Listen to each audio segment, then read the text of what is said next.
बिंदु संयुक्तं नित्यं ध्यायन्ति योगिना कामदं मोक्षदं चैव ओंकाराय अविरल शब्दगणो प्रक्षालित सकलभूतल कलंका मुनिभ्रूपासी तीर्था सरस्वती अरुतो नो दुरितम् अज्ञानतिमिरां ध्यानां ज्ञानाञ्जनशलाकया चक्षुरुन्मीलितं येन तस्मै श्रीगुरुवे नमः।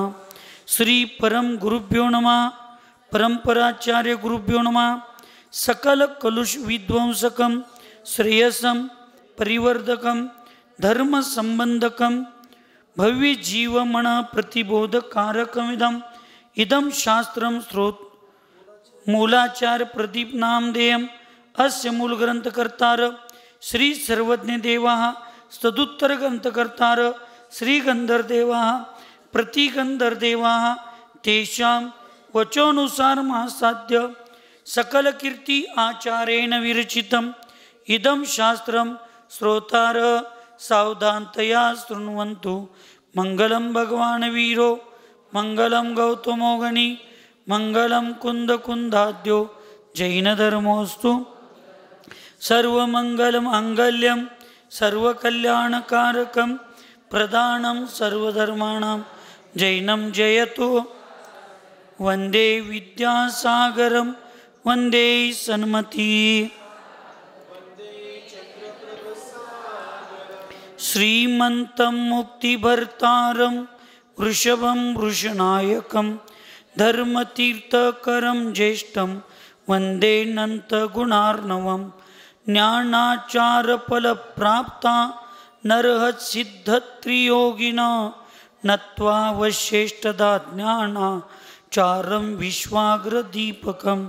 पंच परमेष्टि भगवान की, अहिंसामय विश्व धर्म की, सिद्धांत शास्त्र की, चारित्र चक्रवर्ती परम पूज्य आचार्य श्री सकल कीर्ति महामुनिराज की, चारित्र चक्रवर्ती 20वीं सदी के प्रथमाचार्य शांति सागर जी महाराज की, संत शिरोमणि आचार्य गुरु विद्यासागर जी महाराज की, शांत मूर्ति वात्सल रत्नाकर आचार्य गुरुवर सन्मति सागर जी महाराज की, 3 कम 9 करोड़ महामुनिराजों की, आज के आनंद की।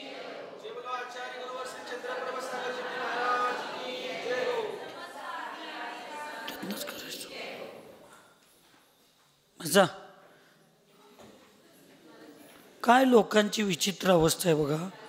सांगा लागलो ऐका की जरा। सगळं शरीर, सगळ्या शरीरवरचा मोह, सगळं प्रपंच, सगळं एवढा मोठा संघ, ह्या सगळ्याचं मोह सोडून ज्यांनी आत्म्याला परमात्मा बनवण्यासाठी, स्त्री पर्यायाचा छेद करण्यासाठी ज्या माताजींनी एवढं सगळं सोडून समाधी स्वीकारली, त्या माताजींच्या दर्शनाला आल्यावर 1-2 तास माझा प्रपंचाचा मोह सुटत नसेल, म्हणजे जनरली उदाहरण सांगायला लागलोय, सुटत नसेल तर कसं माझं मन आणि माझा आत्मा निर्मल नाही कसं होणार? माझं मन निर्मल होणार अरे उदाहरण सांगलोय अक्का मी तुम्हाला कसं म्हणेन? मला जयसिंगपूरमध्ये यायचं आहे परत,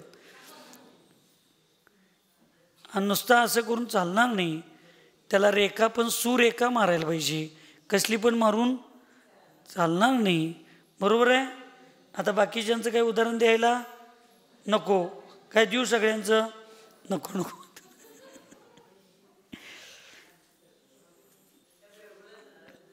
असं काय? अजून सकाळ 10 तास अवकाश आहे, थांबा. आचार्य भगवंत सरल कोण? सकल कीर्ती महामुनिराज या ठिकाणी मूलाचार प्रदीप या महान ग्रंथामध्ये अत्यंत सुंदर सगळ्यात महत्त्वाचा विषय म्हणून बसा म्हणलो, धर्मध्यानाची चर्चा 6व्या अधिकारात सांगत आहेत. आणि त्या धर्मध्यानामध्ये अपाय विषय धर्मध्यान पूर्व चर्चामध्ये झालं. अपायविषयी धर्मध्यान काय? जे धर्मध्यान इतरांच्या दुःखाला बघून, इतरांच्या कष्टाला बघून, इतरांच्या कर्माच्या उदयातली त्याची अवस्था बघून, ज्या धार्मिक मनाच्या हृदयाच्या व्यक्तीच्या हृदयात किती व्यक्ती चांगला आहे तो, असा कुठला कर्माचा उदय असेल तो एवढाच चांगला असून त्याला अशी वागण्याची त्याच्यावर वेळ आली. हे भगवन, त्या जीवाच्या कर्माचा उदय लवकरात लवकर नष्ट होऊ दे, त्या जीवाचं स्थितीकरण होऊ दे, त्या जीवाचा पुरुषार्थ वाढू दे आणि त्या जीवाचं सुद्धा दुःख कमी होऊन त्याला सुख आनंद समाधान मिळू दे आणि तो व्यक्ती धर्मध्यानामध्ये लवकरात लवकर स्थिर होऊ दे. असं जे अन्य जीवांचं दुःख, अन्य जीवांच्या कर्माचा उदय बघून जे ध्यान केलं जातं किंवा ते ध्यानाच्या माध्यमातून त्याचा उपाय दूर करण्यासाठी मी काय निमित्त ठरेन काय? शांतीदारामध्ये तुम्ही रोज म्हणताय संपूजिकानां प्रतीक. आता आम्ही रोज म्हणतोय, पण जगाचं चांगलं व्हायला लागले काय? नाही. पण आमचं चांगलं हे अपायविषय धर्मध्यान आहे. शांतीदारातले जेवढे मंत्र आहेत ना, शांतीदारातले हे सगळे मंत्र अपायविषय आणि विपाकविषय धर्मध्यान आहे. माझं पण चांगलं होऊ दे, सगळ्यांचं चांगलं होऊ दे, अपायविषय धर्मध्यान आहे. सगळ्यांचं दुःख दूर होऊ दे, कष्ट दूर होऊ दे. हे तुम्ही वयावृत्ती करताय. आपल्यापेक्षा मोठ्यांची वयावृत्ती करणं हा धर्म आहे. आपल्यापेक्षा मोठ्यांची वयावृत्ती करणं हे कर्तव्य आहे आणि आपल्यापेक्षा लहानांची वयावृत्ती करणं तो धर्म आहे. कारण तिथं मान कषायाचा नाश झालेला असतो. आपल्यापेक्षा मोठ्यांचं करायचं काय अवघड आहे? आचार्य भगवंत विद्यासागर महाराजांनी, आचार्य भगवंत ज्ञानसागर महाराजांची वयावृत्ती केली. काय उपकार केले नाहीत, कर्तव्य केले. पण ज्या वेळेला त्यांनी दीक्षा दिलेल्या कुंतुसागर महाराजांच्या सारख्या एक लहान महाराजांना सुद्धा ज्यावेळी अत्यंत ज्वर आला आणि ते तापानं फणफणत होते, त्यावेळी त्यांच्या खोलीत जाऊन त्यांच्या पायाकडच्या बाजूला उभा राहून त्यांच्या आपल्या शिष्याच्या पायावर हात फिरवून त्यांचं दुःख त्रास कमी करायचं त्यांनी भाव केले. तो त्यांचा धर्म. माझ्या गुरुच्या खोलीत जाऊन मी त्यांची वयावृत्ती करणं ह्यात माझं मान कशा गळणारच नाही. माझ्या शिष्याच्या खोलीत जाऊन त्याची वयावृत्ती ज्यावेळी मी करीन त्यावेळी माझ्यात गुरुत्व मान असणार आहे काय? कशा असणार आहे काय? ह्या आचारशींना कोण बघितलंच नाही. ह्या आचारशींना कोण समजावूनच घेतलं नाही. आचारशी आपल्या छोट्या छोट्या शिष्यांची सुद्धा किती काळजी करत होते. आमचे सन्मती सागर महाराज, मी दीक्षा घ्यायच्या अगोदर नांद्र्यात होतो. थंडीचे दिवस होते, जानेवारी एंड होता. फेब्रुवारी 21ला तर माझी दीक्षा होती आणि नांद्र्यात होतो आम्ही. 28, 29 अशी काहीतरी तारीख असेल आणि इतकी थंड वाजलती मला, इतकी. आणि आम्ही सकाळी पहाटे 6ला उठणारी ब्रह्मचारी, भक्तीचा आवाज आल्यावर आचार्यशी 3, 3:30ला उठून बसत होते. मला थंडी वाजायला लागलेलं बघून त्यांच्या खोलीत मी झोपत होतो.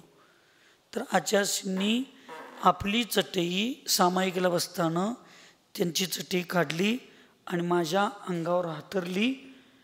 ते एक चटई थंड परत मला हे होईना म्हणताना परत दुसरी चटई पण हातरली आणि मग प्रतिक्रमण सामायिक आणि मग त्यांचं पुढची क्रिया चालू केली. आपल्यापेक्षा मोठ्यांचं करण्यामध्ये धर्म नसते, लक्षात ठेवा. ते तर कर्तव्य आमचं.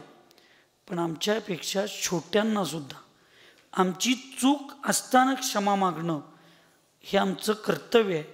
आमची चूक नसताना सुद्धा आम्ही क्षमा मागणं तो आमचा धर्म आहे. आमच्यापेक्षा बलशाली लोकांच्याकडं क्षमा मागणं हे वीराचं आभूषण नाही. आम्ही बलशाली असताना आमच्यापेक्षा बलहीन व्यक्तीकडं क्षमा मागणं हे वीरांचं भूषण म्हणून आचार्य सांगितलं. म्हणून अपायविषयी धर्मध्यानामध्ये इतरांच्या दुःखाला दूर करण्यासाठी मी काय करू शकतो का, माझ्याकडनं काय होईल का, असं ध्यान करणं, चिंतन करणं, याला अपाय विषय धर्मध्यान असं म्हणतात. जीव विषय धर्मध्यान का लक्षण उपयोगमयो जीवो मूर्तो मूर्तो गुणी महान शुभाशुभ विधेर्भोक्ता मोक्षगामी च तत्क्षयात् सूक्ष्मो संख्य प्रदोषोत्र पराधीनो निशम्भ्रमेत् इत्याद्यंगी स्वभावानां चिंतनं तृतीयं हितात्.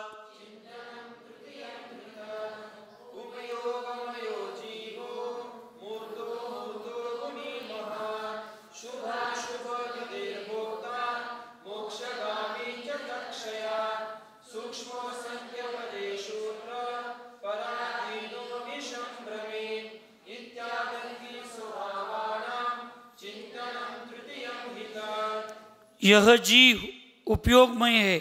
कोणता जीव? जो पुस्तकात लिहिलाय तो. हां, आपल्या सगळ्यांचंच होय. बर बर, मला वाटलं यह म्हणजे इथला जीव. यह जीव कैसा आहे? उपयोगमय आहे, अमूर्त आहे. आता आपलं स्वरूप सांगायला लागल्यात. ऐकायला काय झोपायला आहे? तुमच्या पुढे एखादा जर कॅमेरावाला, शूटिंगवाला, फोटोवाला आला तर कसं करताय?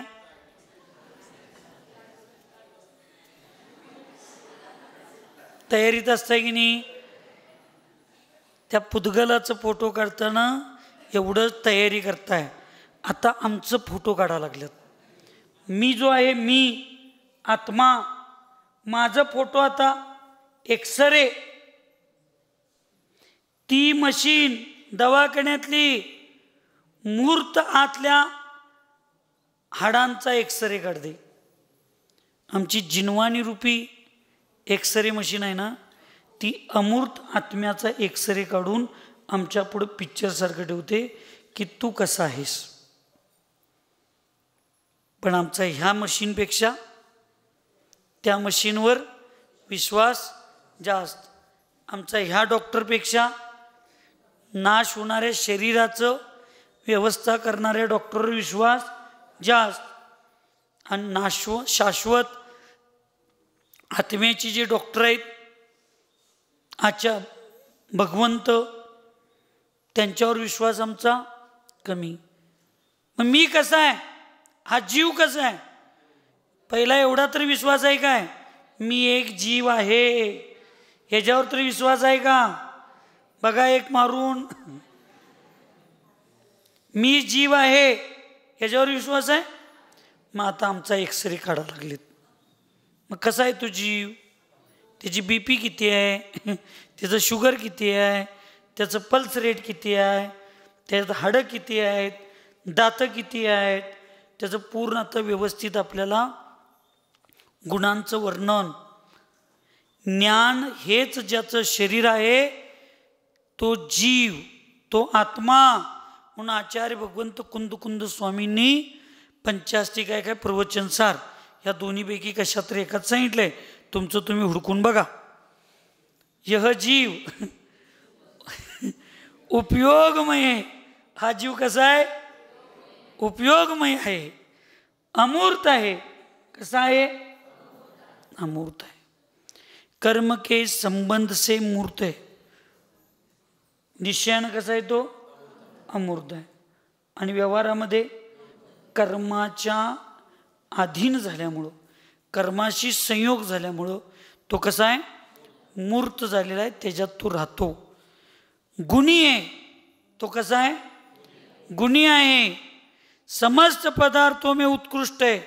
जीव, धर्म, अधर्म, आकाश, काल आणि हे 6 द्रव्य पदार्थ किती आहेत? 9। जीव, अजीव, आश्रव, बंध, संवर, निर्जरा, पुण्यानी, ह्या 6-9 पदार्थामध्ये सर्वोत्कृष्ट कोण आहे? जीव आहे। आपल्या शरीरात अंग किती आहेत? 8। कुठले कुठले? 2 पाय, 2 हात, पाठीच्या खालचा भाग, पाठ किती झाले? 6, छाती आणि डोकं, मस्तक किती आहेत? 8 अंग आहेत। ह्या 8 अंगात सर्वोत्कृष्ट अंग कुठलं आहे?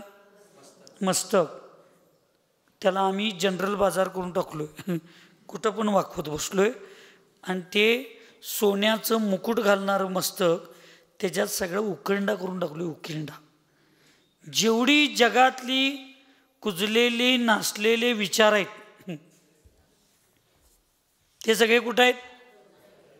ऐकू येत नाही मला? डोक्यात। कुणाच्या? आपल्या। मग कुजलेली नासलेले पदार्थ कुठं असतात? मग हे काय झालं आता आपलं? हे कशासाठी डोकं आहे? वास्तविक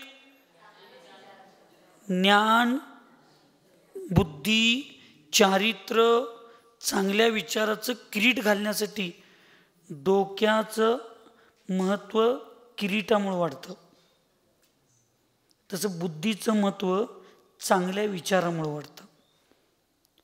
ते वास्तविक सिंहासन आहे, मुकुट ठेवणारं सिंहासन आहे। त्या सिंहासनाला आम्ही काय केलो? उकिरंडा करून टाकलो। जेवढे जगात विचार नसतील तेवढे ह्याच्यात आहे। अनलिमिटेड GB कार्ड आहे ती, ह्याच्यात काय? 1 TB, 2 TB, ते हार्ड डिस्क एवढं दिसतंय, त्याच्यात जास्तीत जास्त 4 TB, पण आमचं न दिसणारं हार्ड डिस्क एवढं मोठं आहे, अनलिमिटेड। मी पण आहे त्याच्यात, तुम्हीच आहे असं काही समजू नका, मी पण आहे त्याच्यात। आणि या सगळ्याला कारण काय? कर्म। पण कर्म एवढा प्रामाणिक या जगात कोण नाही। कर्म कधीहून स्वतःहून तुमच्याकडं येत नाही, कधी येत नाही। तुम्हाला असं म्हणायचं आहे, ज्या ठिकाणी आता सिद्ध भगवान आहेत, सिद्धशिलेवर विराजमान आहेत, त्या ठिकाणी कार्बन वर्गणाने सिद्धशिलेवर, मग त्यांना का बंधू होईनात? आम्हालाच का बंधू व्हायला लागलेत? त्यांचा पण आत्मा मूर्तिकच आहे, आमचा पण आहे, पण आम्ही राग द्वेष पूर्वक जीवन जगायला लागलोय, ते राग द्वेष रहित जीवन जगायला लागलेत। म्हणून त्या ठिकाणी तिथं कर्म असून सुद्धा, कार्बन वर्गणा असून सुद्धा, तिथं सिद्ध भगवंतांच्या आत्म्याला कार्बन वर्गणा स्पर्श करत असताना सुद्धा त्या प्रदेशाला ते चिटकत नाहीत, कारण तिथं राग द्वेष नाही। आम्ही काय करायला लागलोय? राग द्वेष। कोणा बाबतीत? परद्रव्या बाबतीत। स्वद्रव्यावर जितका राग करेन तेवढा आम्हाला मोक्ष जवळ आहे, आणि परद्रव्यावर जितका राग द्वेष करीन तेवढा आमचा मोक्ष लांब। मग प्राथमिक भूमिकेत करायचं आहे ना, राग करा, पण तो राग कुणा बाबतीत केला पाहिजे? स्वद्रव्यावर।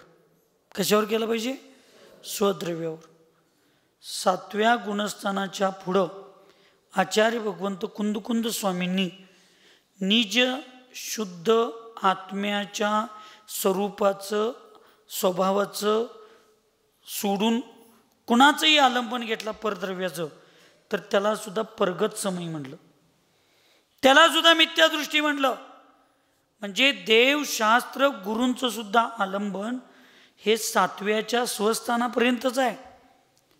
7व्याच्या सातिशय अवस्थेमध्ये सुद्धा जायचं असेल तर ते मला सोडावं लागेल। म्हणून हे देवशास्त्र गुरु 7 तत्व श्रद्धा सगळं हे फक्त 7व्याच्या स्वस्थानापर्यंत आहे. तिथनं पुढं जर वर जायचं असेल तर फक्त माझा एक आणि एकमेव उपयोगमय अमूर्त असा जो माझा शुद्ध निजात्मा, तेच माझं स्वरूप समजून घ्यायला पाहिजे. म्हणून निश्चयानं आत्मा कसा आहे? अमूर्त आहे. व्यवहारानं कसा आहे? मूर्त आहे. मूर्ख नवा मूर्त. आणि कसा आहे तो? गुणी आहे. आणि समस्त पदार्थांच्या मध्ये उत्कृष्ट आहे. 8 अंगामध्ये उत्कृष्ट काय आहे? डोकं. त्या मस्तकाला सगळ्यात उंच स्थानामध्ये ठेवले, कारण ते उत्कृष्ट आहे. छाती बदलण्याचे सुद्धा मशीन निघलं, पण जैन धर्मात अजून डोकं बदलण्याचं काय मशीन निघलं ते फक्त हिंदू धर्मातच आहे. मस्तक लावायची पद्धत आपल्यात नाही. हृदय बदलायचे ऑपरेशन व्हायला लागलेत का नाही आता, पण मस्तकातली बुद्धी, मस्तक बदलायचे कधी? हात तुटलं तर माणूस जिवंत राहू शकतो, पाय तुटलं तर माणूस जिवंत राहू शकतो, हृदय काढून बसवूपर्यंत माणूस जिवंत राहू शकतो, सगळं आहे. पण मुंडकं, डोकं तुटल्यानंतर, बाजूला गेल्यानंतर माणूस जिवंत राहत नाही. म्हणून सर्वोत्कृष्ट स्थान कशाचं आहे? त्या मस्तकामध्ये ती बुद्धी आहे. ती बुद्धी जेवढी शुद्ध राहील तेवढं जग शुद्ध असतं. तसं आयुष्यातलं सर्वोत्कृष्ट स्थान समाधी स्थान आहे. जीवनातील सर्वोत्कृष्ट काळ समाधी काळ आहे. जीवनातला सर्वोत्कृष्ट आनंद समाधीचा आनंद आहे. तुम्ही आता साधनेचा शिरोमणी असणारा ताज तुमच्या डोक्यावर ठेवून घ्यायला लागलाय, कारण समाधी सर्वोत्कृष्ट मानली जाते. समाधीच्या काळात जेवढी कर्माची गुणित रूपानं निर्जरा होते तेवढी निर्जरा अन्य टायमाला 1000 वर्षात होत नाही. म्हणून आता इथं सांगितलं त्या उपयोगमय अमूर्त आत्म्याचं, जो आत्मा अनंत गुणांनी सहित आहे, तो सर्वोत्कृष्ट आहे, त्या आत्म्याचं चिंतन जितकं आम्ही जास्तीत जास्त करेन, जितका वेळ त्याच्यात आमचा जाईल, तेवढं आमच्यासाठी ते फायद्याचं आहे. तेवढं फायद्याचं आहे. फक्त वर्तमानमध्ये आमचं तेवढं स्थिर जीवन विचार असत नाही. म्हणून आपल्याला ह्याच्यात लावायचं आहे. शास्त्रामध्ये, जिनवानीमध्ये ह्याच्यात उपयोग लावायचा आहे. अशुभात जाण्यापेक्षा शुभात राहिलेलं बरं. पण जितकं जास्तीत जास्त आम्हाला प्रयत्न करता येईल तेवढं आम्हाला शुद्धाचंच चिंतन करायला पाहिजे. म्हणून सगळ्या पदार्थामध्ये उत्कृष्ट पदार्थ हा जीव पदार्थ आहे, जीवद्रव्य आहे. शुभ अशुभ कर्मों का भोगता है. शुभ आणि अशुभ कर्मांचा भोगता आहे. शुभ परिणाम केलं तर शुभ कर्म, अशुभ परिणाम केले तर अशुभ कर्म. करणारा कोण आहे? मीच आहे. भोगणारा कोण आहे? आत्म्याहून परमात्मा बनतो, पुरुषार्थाने पुण्याची लाभतो. करिता धरिता ईश्वर नसुनी, स्वकर्म आराधना चालली अखंड अशी अखंड चली रे अखंड. मनुष्य जन्म उत्तम कुल, संत संगती महा दुर्मिळ. दैव मिळाला ऐसा मेळ, व्यर्थ न हा घालवा चालली अशी चली रे. काही नाही, करणारा मीच आहे, भोगणारा पाण्यानंच राड होते, पाण्यानंच राड धुतली जाते. मला ठरवायचं आहे नरकात जायचं, त्रिंच्यात जायचं, निगोदात जायचं, मनुष्यात जायचं, देवात जायचं, मोक्षाला जायचं. सगळं माझ्या हातात आहे. पण आम्ही प्रत्येक वेळेला सगळा दोष कोणाला देतो? पराला. चांगलं झालं की मी केलो, चुकीचं झालं की दुसऱ्याने केलं. नाही, तू चांगले परिणाम केलास तर तुला शुभ कर्म मिळणार आहे, पुण्य बंधवणार आहे, तुला आनंदाचा अनुभव येणार आहे. अशुभ कर्म, अशुभ परिणाम केलास, अशुभ कर्म येणार आहे, पाप बांधणार आहे, त्याचं दुःख अनुभव तुलाच घ्यायचा आहे. कुणाला घ्यायचं आहे? सगळ्यांना आपल्यालाच घ्यायचं आहे.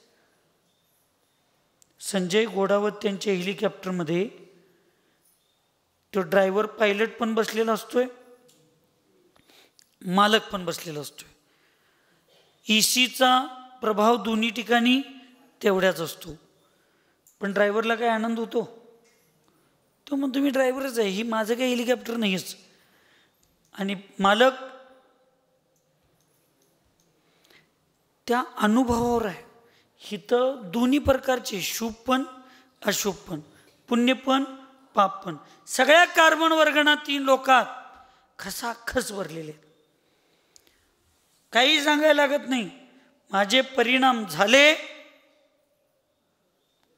त्या समयाला त्या परिणामाच्या योग्य कार्बन वर्गणा आपाप चिटकतात. कोण बघितलं म्हणायचं नाही, कोण बघितलं नाही बघणारा अगदी पक्का आहे. पण आम्हाला ते कळलं नाही म्हणून आम्ही लहानपणी लई पाप केलो. आमचं वडील काय म्हणणार, तू काय पण कर, तो वर लिहत बसलाय, तो लिहत बसलाय. मी म्हणणार लिहणाऱ्याचं लक्ष काय कायम आपल्याकडे असतंय, तो दुसऱ्याचं लिवायला तोवर का आपण असं वाटत होतं. आणि म्हणून ते लिहणारा कोणतरी व्यक्ती आहे. आता जगात एवढ्यांचं सगळ्यांचं लिहत असताना काय प्रत्येक वेळेला माझ्या टकलून बसलाय काय तो सगळ्यांचं? मग तिकडं बघतोय तर का जरा इकडं गोमगाला बायका करतात तसं करायचं. माताजींच्याकडे बघूपर्यंत तिकडं करून मोकळं झालेले असतात. माझ्यापासून लपवचिला ते कर्मापासून लपणार आहे काय सांगा? पण मला पण लहानपणी कळत नव्हतं. आमचं वडील म्हणणार वर लिहणार बसलाय ना, तू काय चुकीचं वागायचं नाही. आम्ही म्हणणार ते तिकडं बघूपर्यंत आम्ही इकडं काम करून येतो. पण आम्हाला ब्रह्मचर्य व्रत घेतल्यावर 3 वर्षानं कळलं कर्म म्हणून काहीतरी असतंय. व्रत घेतल्यावर किती वर्षानं? आम्ही पण नंदीमित्रागतच हो.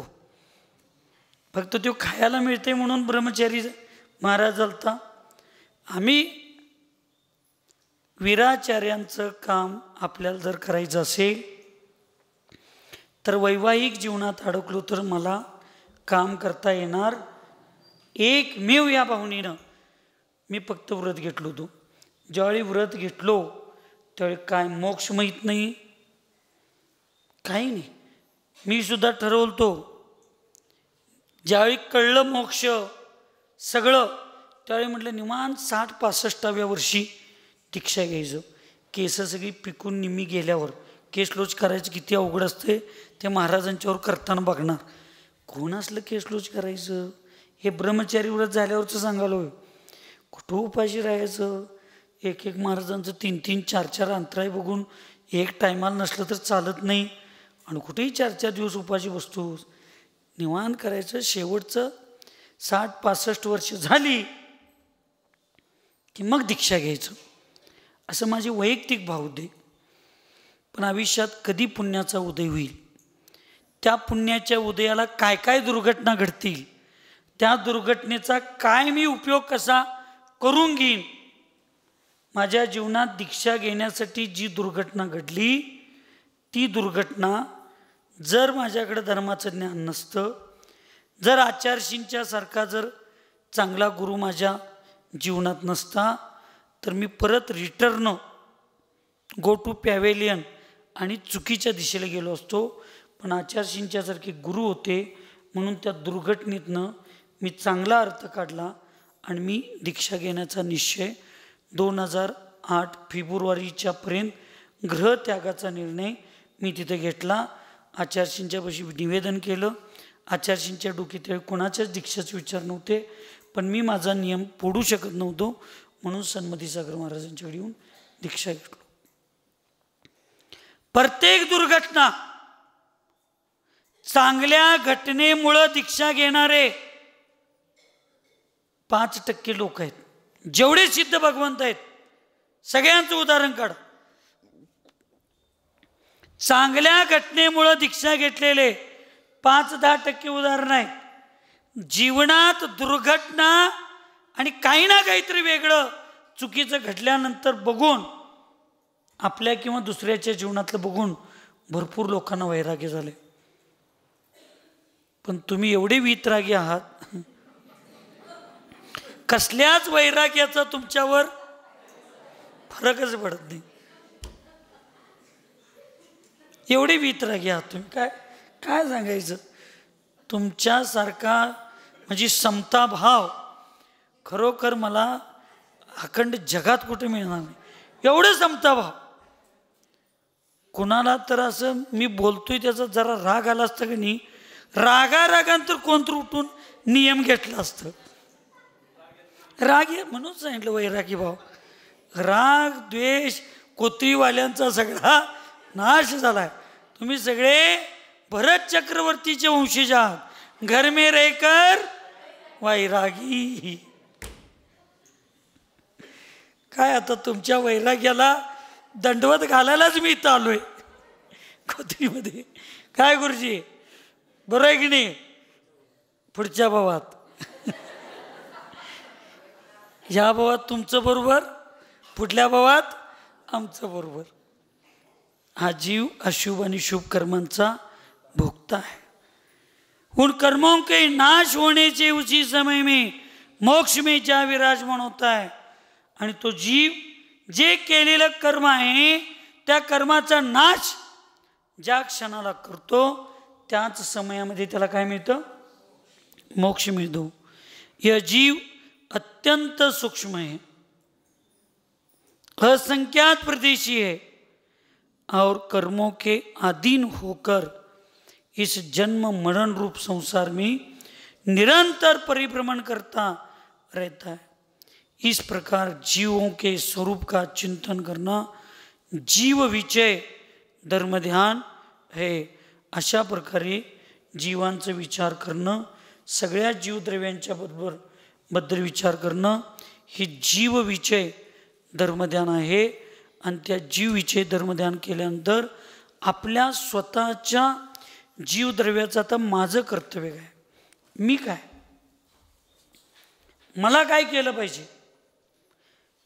पंचमकालात सगळ्या गोष्टी शक्य नाहीत, पण जेवढ्या शक्य आहेत तेवढ्या करण्याचा तरी पुरुषार्थ तुमचा आमचा सगळ्यांचा असला पाहिजे. विनाकारण आपण राग द्वेष ईर्ष्या मत्सर तिरस्कार काही काम नसते आपलं, पण आम्ही तिथं जातोय आणि आपलं स्वतःचं परत परिणाम बिघडून त्या ठिकाणी घेतो. आणि ते सगळं घेऊन आणि म्हणायचं देव कुठं डोळं झाकून बसलाय काय, माझ्याच वाटणीला सगळं का, सगळं तुझ्या वाटणीला म्हणजे दरवाजा उघडाच ठेवूनच बसलायचं नाही. कधी तर आश्रवाचा दरवाजा मला झाकला पाहिजे. आणि हे कायम चिंतन म्हणून संस्थानविषय धर्मध्यान आहे ना, इतक्या साथीशे पुण्याला निमित्त आहे.